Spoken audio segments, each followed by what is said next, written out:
Hey, tell me on another note, there was something that you talked a long time ago about going back and rescuing another ship when you were told to do so. You told us a story about how you guys had to go back there on the seas. I just want to get a little impression for your fans about what it was like to be on an LST, if you can give us that story. Well, that's kind of hard to remember because to me it didn't amount to anything. It's just the fact that we got a radio call that there was an LST that lost all power, and it was behind us at the end of the convoy heading overseas. Do you remember what time this was during, what war, or what part of the war? Well, it was on our way to the invasion of North Africa. Oh, okay. That was my first time at sea. I see, and that was when the LST-333, right? Yeah. And what happened?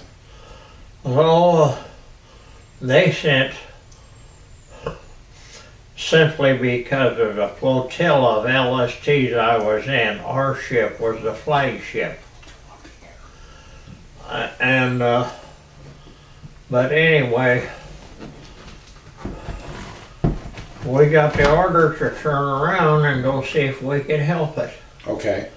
So we went back and got the engines going again, and they got back in the convoy. That was it.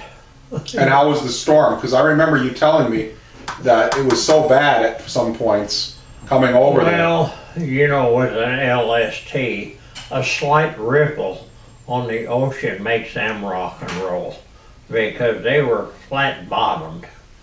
They didn't go down deep in the water and didn't have a keel to stop them from waving back and forth. Every little ripple in the water, it either bounced up or turned this way or that way, you know. Now, you were a machinist, mate, or an engine? I was at that time a machinist mate. They later changed my title to motor machinist. Okay. Now, there was a time that you told me a story about when they had this new, I guess it was lieutenant commander that came on board and thought he knew what he was talking about. Give us that little story again. Oh, hell, I forget which one that was. I had so many stupid officers. Well, this one supposedly knew how he was going to run his ship, and he was about to tell you something. Oh, he was, this was a lieutenant commander, and he was second in command of the ship. Okay.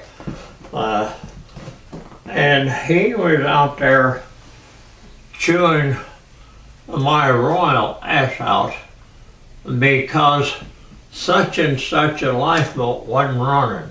Oh, well. And the only reason it wasn't running is simply because the part I needed for it we didn't have. Okay. Aboard ship, and we may never get it. And about the time he was getting in hot and heavy into chewing my ass out and was going to have me broken and everything, my skipper came up.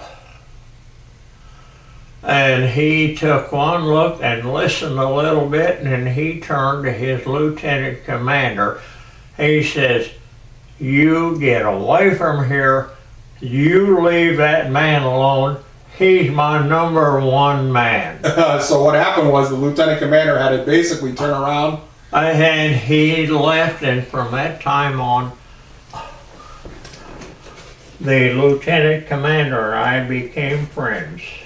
Did they now? I did. I didn't hold a grudge against him.